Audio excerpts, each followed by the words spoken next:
మహిళల కోసం central bank of India ఇప్పుడు మీకు అందిస్తోంది గృహ రుణం. అతి తక్కువ వడ్డీ రేట్లకే ప్రత్యేక సెంటు గృహలక్ష్మి. పూర్తి వివరాలకు వెంటనే సంప్రదించండి 18003030. విశాఖపట్నం స్టీల్ ప్లాంట్ ప్రైవేటీకరణ అనేటువంటి అంశం ఈ రోజు కాదు, దాదాపు కొన్ని సంవత్సరాలుగా ప్రైవేటీకరణకు వ్యతిరేకంగా జరుగుతున్నటువంటి పోరాటాలు కానీ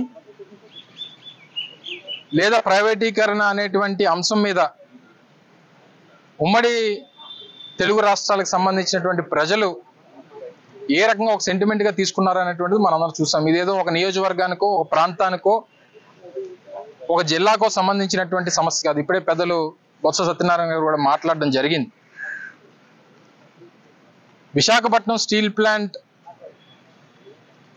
ఏ పునాదుల మీద వచ్చిందో, ఏ పునాదుల మీద ఈ ప్రాంతానికి ఈరోజు విశాఖపట్నం అంటే ఉక్కు నగరంగా పేరుగాంచిందో మనందరం కూడా చూసాం. దానికి ఎంతమంది బలిదానం జరిగిందో, ఎన్ని పోరాటాలు జరిగినాయో, ఎన్ని సంవత్సరాలు దశాబ్దం పాటు ఏ రకంగా పోరాటం జరిగిందో, అప్పుడు ఉన్నటువంటి కేంద్ర ప్రభుత్వాన్ని ఏ రకంగా మెడలు వంచి అప్పటికే ప్రపంచంలోనే అత్యంత శక్తివంతమైనటువంటి నాయకురాలుగా ఉన్నటువంటి ఇందిరాగాంధీ మెడలు వంచి సాధించుకున్నటువంటి స్టీల్ ప్లాంట్ ఈరోజు ఈ కష్టాల్లో ఉంది అనేటువంటి పరిస్థితుల దగ్గర నుంచి ఈరోజు ఒక గొప్ప అవకాశం.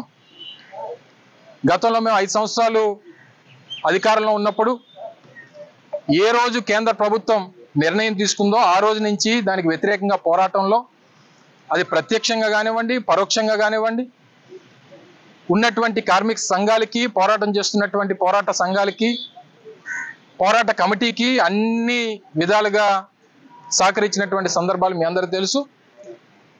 ప్రజల సమక్షంలో అనేక వేదికల మీద కూడా నేరుగా ఆ రోజు కానీ ఈ రోజు ఉన్నటువంటి ప్రధానమంత్రి నరేంద్ర మోదీ గారిని రాష్ట్ర ప్రజల పక్షాన దీన్ని ప్రైవేటీకరణ చేయడానికి వీల్లేదు అనేటువంటి విషయాన్ని కూడా చెప్పినటువంటి సందర్భాలు, ఆ రోజు ముఖ్యమంత్రిగా జగన్మోహన్ రెడ్డి గారు చెప్పినటువంటి విషయాలు కూడా మీ అందరికీ ఈ సందర్భంగా గుర్తు చేస్తా ఉన్నా.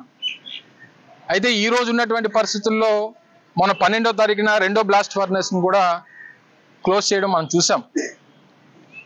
మొదటి నుంచి కేంద్రంలో ఉన్నటువంటి ప్రభుత్వం గతంలో కానీ ఇప్పుడు కానీ ఇది నష్టాల్లో ఉన్నటువంటి ప్లాంట్ కాబట్టి,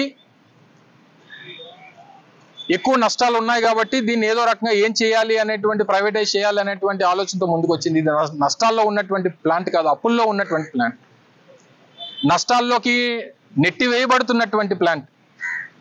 అప్పుల్ని నష్టాల కింద చూపించి దీన్ని ఏదో రకంగా ప్రైవేటైజ్ చేయాలి అని చెప్పి ఆలోచన చేస్తున్నటువంటి ప్రభుత్వం వాళ్ళది.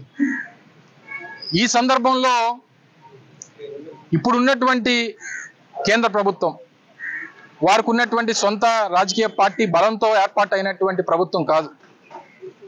అనేక వారి మిత్రపక్షాలు, ఈరోజు ఉన్నటువంటి తెలుగుదేశం పార్టీ ఒక 16 మంది పార్లమెంట్ సభ్యులు,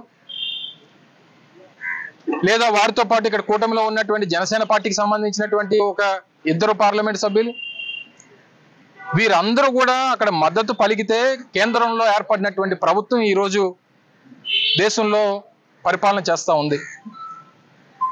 మరి ఈ సందర్భంలో మేము కోరేది ఒకటే, నిన్న స్థానిక పార్లమెంట్ సభ్యులు కానీ మా స్థానిక శాసనసభ్యులు, రాష్ట్ర పార్టీ అధ్యక్షులు వారు మాట్లాడినటువంటి మాటలు చూసిన తర్వాత, అంటే మీరు ఎవరో రోడ్ల మీదకి రాకండి, ఒకవేళ ప్రైవేటీకరణ అయిపోతే అప్పుడు మేము రాజీనామాలు చేస్తాం, అయిపోయిన తర్వాత రాజీనామాలు కానీ ఉన్నప్పుడు రాజీనామాలతో సమస్య పరిష్కారం కాదు. మీరు కానీ మీ పార్టీ అధ్యక్షులు వారు లేదా మీ పార్టీ రాష్ట్ర ముఖ్యమంత్రిగా ఉన్నటువంటి చంద్రబాబు నాయుడు గారు చెప్పాల్సింది ఏంటంటే, మేము ప్రజల తరపున, కార్మికుల తరపున, రాష్ట్ర ప్రజల తరపున వైఎస్ఆర్ కాంగ్రెస్ పార్టీ కోరేది ఒకటే, ఈ ప్లాంట్ ప్రైవేటీకరణ ఆగాలి అంటే చంద్రబాబు నాయుడు గారు కేంద్ర ప్రభుత్వానికి ఒకే ఒక మాట చెప్తే ఇది అవుతుంది. మీరు కానీ విశాఖపట్నం స్టీల్ ప్లాంట్ ప్రైవేటీకరణ చేస్తే కేంద్రంలో మీ ప్రభుత్వానికి మేము మా మద్దతుని విత్డ్రా చేసుకుంటాం అనేటువంటి మాట చెప్తే ఇది ఆగేటువంటి ప్రసక్తి ఉంటుంది తప్ప,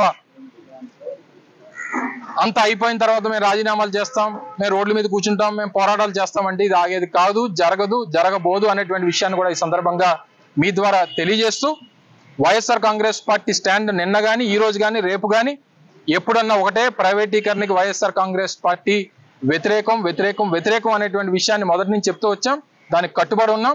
దానికి ప్రజల పక్షాన, కార్మికుల పక్షాన, ప్లాంట్ పక్షాన ఏ రోజు ఎక్కడికన్నా ఏ పోరాటానికన్నా వైఎస్ఆర్ కాంగ్రెస్ పార్టీ ఎప్పుడు కూడా సిద్ధంగానే ఉంటుంది అనేటువంటి విషయాన్ని కూడా ఈ సందర్భంగా తెలియజేస్తాం. వాళ్ళు చేసినటువంటిది లెటర్లు, ఇచ్చినటువంటి లెటర్లు మళ్ళీ కోర్టులకు వెళ్ళి నా ఎమ్మెల్యే సభ్యత్వాన్ని కాపాడండి లేదా నా పార్లమెంట్ సభ్యత్వాన్ని కాపాడండి, ఈ రకమైనటువంటి చీప్ ట్రిక్స్ అనేటువంటివి కరెక్ట్ కాదు. ఫస్ట్ ఆఫ్ ఆల్ నేను క్లియర్ చెప్తున్నాను. నేను చెప్పిన దాంట్లో కానీ మా పార్టీ స్టాండ్లో కానీ ఏదైనా తప్పు ఉంటే మీరు ఇప్పుడే అడగండి, చెప్పండి. ఈరోజు కేంద్ర ప్రభుత్వం, మోడీ గారి ప్రభుత్వం కేంద్రంలో ఒక పక్క తెలుగుదేశం పార్టీ, ఒక పక్క జనతాదళ్ నితీష్ కుమార్ గారి 2 చేతి కర్రల మీద ఈరోజు కేంద్రంలో ప్రభుత్వం నడుస్తూ ఉంది. ఏ కర్ర పోయినా ప్రభుత్వం కూలిపోయేటువంటి పరిస్థితి ఉంది. ఇంకో 4 సంవత్సరాలు 9 మాసాలు ఇంకా కాలం ఉంది. ఈ సమయంలో ఇటువంటి హుకుం జారీ చేయాల్సినటువంటి బాధ్యత ఈరోజు రాష్ట్రంలో ఉన్నటువంటి ప్రభుత్వం మీద ఉంది. నిజంగా ఆ రోజు కూడా మా మద్దతుతోనో లేదా మా అవసరంతోనో ఆ రోజు కేంద్రంలో ప్రభుత్వం ఏర్పాటు ఉండుంటే డెఫినెట్గా అదే చేసేవాళ్ళం. ఆ మాట జగన్మోహన్ రెడ్డి గారు మొన్న ఎన్నికల్లో చెప్పారు, దానికి ముందు ఎన్నికల్లో కూడా చెప్పారు. సో ఆ రకంగా ఆ మాట చెప్తే ఎందుకు ఆగదని అడుగుతా ఉన్నాం. ఈరోజు 3,000 కోట్లు 2,500 కోట్లు దేనికి ఇస్తామని చెప్పని అంటున్నారు? ఉన్నటువంటి ఎంప్లాయీస్ని తగ్గించడానికి, వాళ్ళకి వీఆర్ఎస్ సెటిల్ చేసి పంపించడానికి మీరు డబ్బు సాయం చేయాల్సినటువంటి అవసరం లేదు. ప్లాంట్ని ఏ రకంగా కాపాడాలి, ప్లాంట్ని ఏ రకంగా ప్రైవేటైజ్ కాకుండా చూడాలనేటువంటి దాని మీద ఏదైనా సలహాలు, సూచనలు మీరు ఇచ్చుంటేనో, మీరు నిర్ణయాలు చెప్పుంటేనే బాగుండేది అనేటువంటిది మేము చూస్తూ ఉన్నాం. నేను ఆ రోజు కూడా నేను గాజువాక నుంచి పోటీ చేసినప్పుడు కూడా చెప్పా. నిజంగా ఆ రోజు నరేంద్ర మోడీ గారు అనకాపల్లి వచ్చినప్పుడు చెప్పడం జరిగింది. ఆయన రాకముందే చెప్పాం, మీరు మోదీ గారితో ఒక ప్రకటన చేయించండి, వాళ్ళు మేము పోటీ కూడా పడాం, మేము విత్డ్రా అయిపోతాం అనేటువంటి మాట చెప్పాం. ఇది రాజకీయాలకి ఒక 5 సంవత్సరాల పదవి కోసం, ఇంకో దానికోసం ఇన్ని కోట్ల మంది ప్రజల తాలూకు సెంటిమెంట్ అయినటువంటి స్టీల్ ప్లాంట్ని ఏమి చేసినా సరే, ఎంత త్యాగం చేసినా సరే దానికి తక్కువే అనేటువంటి విషయాన్ని మరొకసారి ఈ సందర్భంగా తెలియజేస్తా ఉన్నాం. వైఎస్ఆర్ కాంగ్రెస్ పార్టీ పోరాటానికి ఎప్పుడు మద్దతు పలుకుతూనే ఉంటుంది. దీన్ని కాపాడుకునేటువంటి దానికి మా వరకు ఎంతవరకు వెళ్లాల్సిన అవసరం వచ్చినా అంతవరకు వెళ్తాం అనేటువంటి విషయాన్ని కూడా తెలియజేస్తాం. మరిన్ని వీడియోస్ కోసం ఛానల్ ని సబ్స్క్రైబ్ చేయండి, లేటెస్ట్ అప్డేట్స్ కోసం వాట్సాప్ ఛానల్ ని ఫాలో చేయండి అండ్ లింక్ డిస్క్రిప్షన్ లో ఉంది.